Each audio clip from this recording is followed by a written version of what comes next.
こんにちは、ルソレルです。今回はブレンダーでこんな感じの不安定の作り方をご紹介しようと思います。では早速作っていきましょう。もともとある立方体は使わないんで削除しておいてください。まずは不安定の体、紫色の風船部分を作ります。シフトプラス A でメッシュの UV 球を追加します。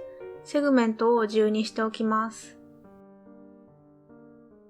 右クリックでスムーズシェードをかけます。またちょっとカクカクしてるんで、モディファイアプロパティからサブディビジョンサーフェスを追加します。ビューポートとレンダーのレベル数をそれぞれ3にします。サブディビジョンサーフェスをかける前とかけた後で比べると、ちょっと形が変形してます。で、これを考慮しながら形を整えていきたいんで、サブディビジョンサーフェスは早めにかけておきます。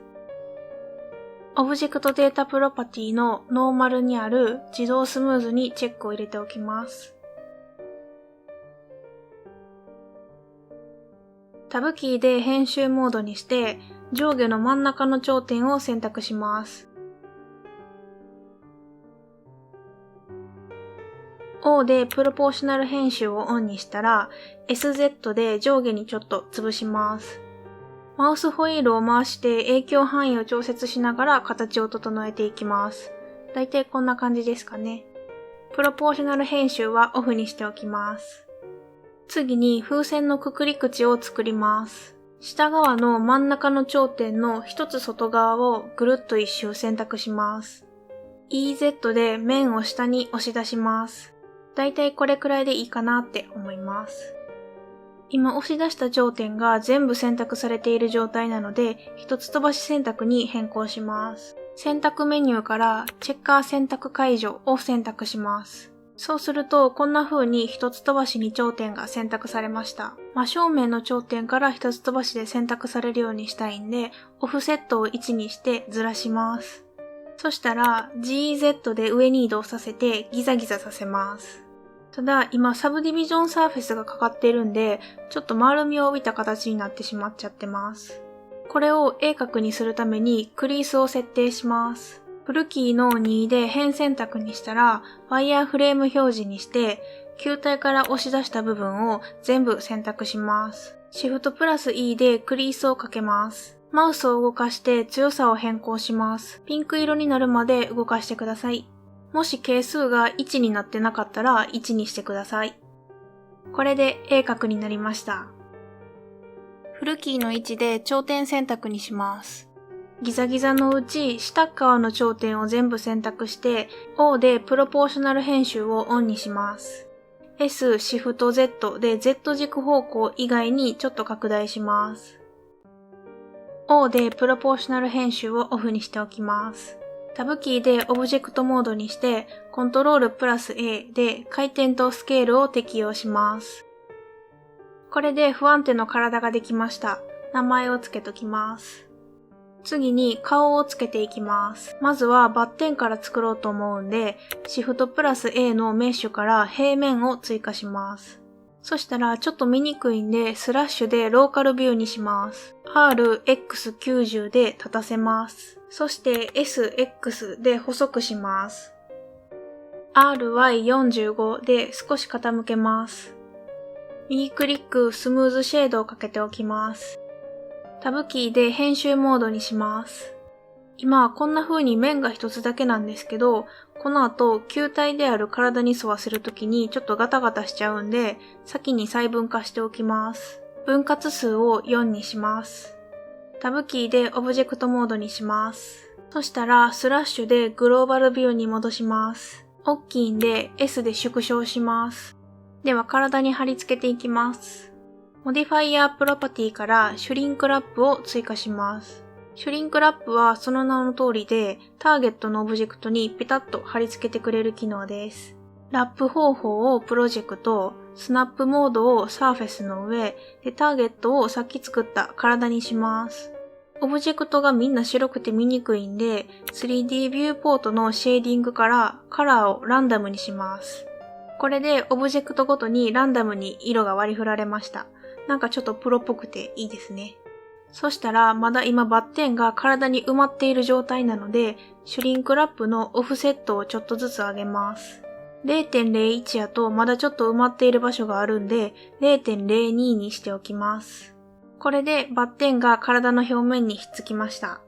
バッテンと言いつつまだスラッシュの形なので複製します。モディファイヤープロパティからミラーを追加します。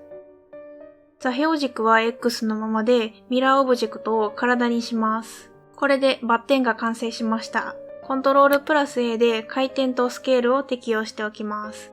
名前も付けておきます。次に目を作ります。容量はだいたいバッテンと同じです。シフトプラス A からメッシュの円を追加します。フィルタイプを三角の扇形にします。スラッシュでローカルビューにします。RX90 で立たせます。SX で縦長になるように少し潰します。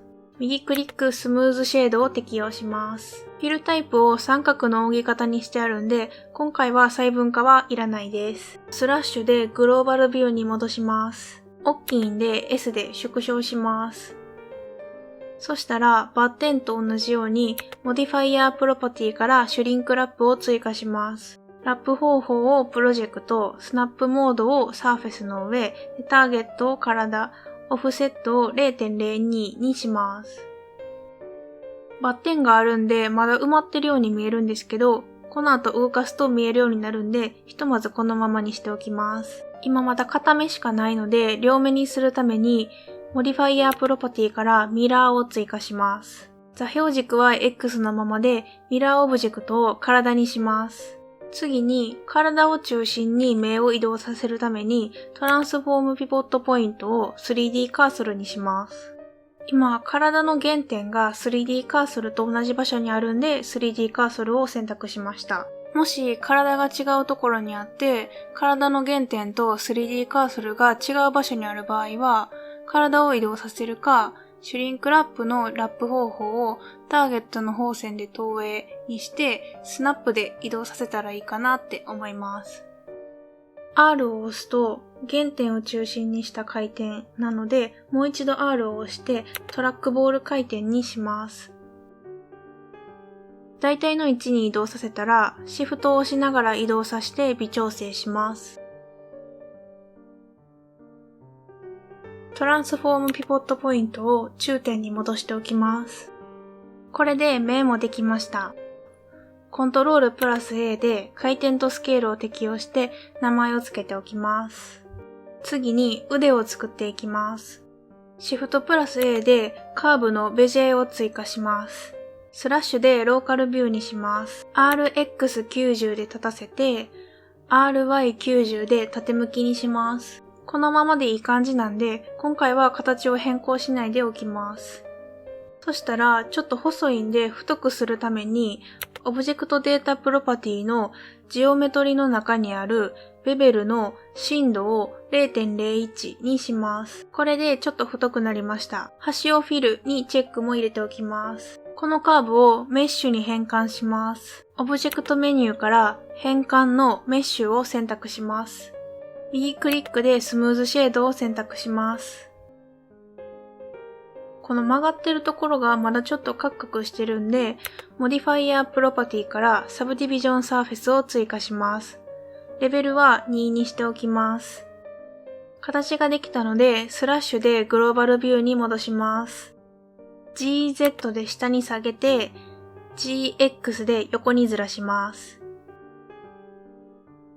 こんな感じでひっついてます。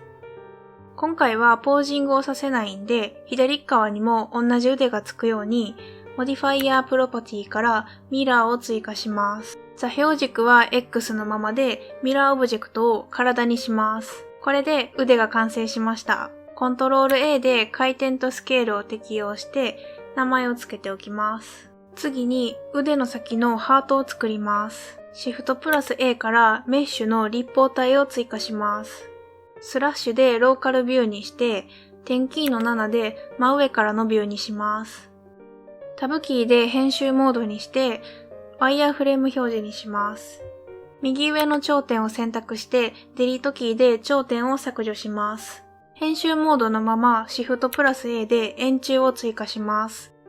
X 軸上に1メートル移動させます。真ん中よりも左側の頂点を選択して、デリートキーで頂点を削除します。同じようにもう一つ円柱を追加します。今度は Y 軸上に1メートル移動させます。半分よりも下側を選択して、デリートキーで頂点を削除します。今こんな感じで頂点が重なっちゃってる部分があるので、一つにしておきます。モディファイアプロパティから溶接を追加します。今回は値を変更しなくて大丈夫です。タブキーでオブジェクトモードにして溶接を適用します。タブキーで編集モードにすると、こんな感じで頂点が一つになったのがわかります。上側の頂点を全部選択して F で面を貼ります。下側も同じように F で面を貼ります。RX90 で立たせます。RY135 で下向きにします。ちょっとカクカクしてるんで、モディファイアプロパティからまずベベルを追加します。セグメントは3にします。そして、モディファイアプロパティからサブディビジョンサーフェスも追加します。レベルは2にしておきます。右クリックでスムーズシェードを適用しておきます。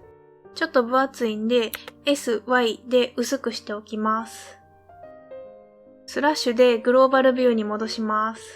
S で小さくして、GZ で下に移動させます。で、GX で横に移動させます。こんな感じにひっついてます。これもミラーモディファイアをつけて複製しておきます。モディファイアプロパティからミラーを選択して、座標軸は X のままでミラーオブジェクトを体にします。これで腕の先のハートができました。コントロール A で回転とスケールを適用して名前をつけておきます。次に頭の上の雲みたいなやつを作っていきます。シフトプラス A でメッシュの UV 球を追加します。セグメントを12にしておきます。スラッシュでローカルビューにします。右クリックでスムーズシェードをつけておきます。まだちょっとカクカクしてるんで、モディファイアプロパティからサブディビジョンサーフェスを追加します。レベルは2で大丈夫です。スラッシュでグローバルビューに戻して、S で全体的に小さくします。で、GZ で上に上げます。GX で左へ移動させます。点キーの7で真上からのビューにします。シフトプラス D で複製して、右クリックで位置をリセットします。雲みたいなやつは絵柄によってちょいちょい違いがあるようなんですけど、私が参考にしたレジェンダールセウスの図鑑やったら、下が5個で上が3個の2段構成で、真正面から見るとちょっと回転してました。まずは配置を確定させてからまとめて回転させようと思います。余談なんですけど、レジェンダールセウスの図鑑って 3D でポケモン見れるんでめっちゃ便利です。GX で右にずらして、GY でちょっと下に移動させます。そしたら、モディファイアプロパティからミラーを追加します。座標軸は Y にして、ミラーオブジェクトを体にします。Q をシフトプラス D で複製します。GX で右側にずらして、左側の Q よりも間隔が狭くなるように GY で移動させます。これで下段ができました。続けて上段を作ります。シフトプラス D で Q を複製して、点キーの位置で正面からのビューにします。そしたら GZ で上に移動させます。点キーの7を押して真上からのビューに戻します。GY で位置を調整します。この Q をシフトプラス D で複製します。GX で右側に移動させます。ミラーモディファイアはいらないので削除しておきます。サイドバーのアイテムタブからトランスフォームにある 1Y を0にします。これで Q の配置ができました。気になる箇所があったら調整してください。次に雲の尻尾みたいなやつを作ります。シフトプラス A のメッシュから円錐を追加します。スラッシュでローカルビューにします。右クリックスムーズシェードを適用します。もうちょっと丸っこい感じにしたいので、モディファイアプロパティからベベルを追加します。量を 0.5、セグメントを3にします。続けて Modifier Property から Subdivision Surface を追加します。レベルはちょっと PC が重たくなっちゃうかもしれないんですけど、5にします。RY90 で右に倒します。S Shift X で X 軸方向以外に縮小します。そしたらスラッシュでグローバルビューに戻します。S で小さくして GZ で上に上げます。GX で位置を調整します。これで配置ができました。気になるところがあったら今のうちに直しておいてください。そしたら全体的に回転させるために、まずミラーモディファイアを全部適用しておきます。で、雲を全部選択して、RZ45 で回転させます。これで雲が完成しました。コントロール A でスケールと回転を適用して名前を付けておきます。これでモデリングができました。続けてマテリアルを設定していきます。マテリアルビューにします。体を選択してマテリアルプロパティから新規を押します。名前を付けておきます。ベースカラーを紫色にします。多分不安定はつるっとした体をしてると思うんですけど、今回は作り物っぽくしたいので、粗さを 0.7 にします。次にバッテンにマテリアルをつけます。マテリアルプロパティから新規を選択して名前を変更します。ベースカラーを黄色にして、粗さを 0.7 にします。同じマテリアルをハートにも適用します。ハートを選択して、マテリアルプロパティのリンクするマテリアル閲覧を押します。バッテンと同じマテリアルを選択します。これでバッテンと同じマテリアルがハートにも適用されました。次に目にマテリアルを設定していきます。目を選択してマテリアルを新規追加します。名前を変更しておきます。ベースカラーを黒にして粗さを 0.7 にします。同じマテリアルを腕にも適用します。腕を選択してマテリアルプロパティのリンクするマテリアルを閲覧を押して、先ほど作った目と同じマテリアルを選択します。最後に雲のマテリアルを設定します。雲を選択してマテリアルプロパティから新規を選択して名前を付けます。ベースカラーはこのままでいいかなって思うんで、粗さだけ 0.7 にしておきます。他の球と円錐にも同じマテリアルを適用しておきます。これでマテリアルの設定ができました。では撮影のセッティングをしていきます。レンダープレビューに切り替えます。まずワールドの色を少し明るくしておきます。ワールドプロパティのカラーの強さを上げます。今回は5にしました。あんまり明るくしすぎると白飛びしちゃったり、オブジェクトの影が薄くなっちゃいます。撮影用の床と壁を作ります。シフトプラス A でメッシュの平面を追加します。GZ で下に下げて S で拡大します。タブキーで編集モードにしてフルキーの2で辺選択に切り替えます。壁側にしたい辺を選択して EZ で上に伸ばします。床と壁の境目の辺を選択してコントロール B でベベルをかけます。マウスを動かしてベベルの範囲を決めてマウスホイールでセグメントの量を調整します。タブキーでオブジェクトモードに戻して右クリックスムーズシェードを適用します。床にも色をつけておきます。マテリアルプロパティから新規を押して名前をつけます。ベースカラーを好きなカラーにします。今回はこんな感じで薄いピンクというか紫というかそんな感じの色にしました。次にカメラの位置を調整します。不安定を全部選択しておきます。点キーの0を押してカメラビューに切り替えます。3D ビューポートのヘッダーのビューから視点を揃えるのアクティブカメラを選択に合わせるを押して不安定が収まるようにします。サイドバーのビューからカメラをビューにロックにチェックを入れます。これでマウスホイールを動かしてカメラの位置を調整します。画角が決まったらライトを設置します。今回はそれっぽく3つと背景をちょっと明るくするためにもう1つの計4つ配置しました。これであとはレンダリングするだけなんですけど、最後に1つ設定を変更します。シュリンクラップで体に貼り付けてる目とバッテンなんですけど、近くで見ると若干浮いてて実は影ができてます。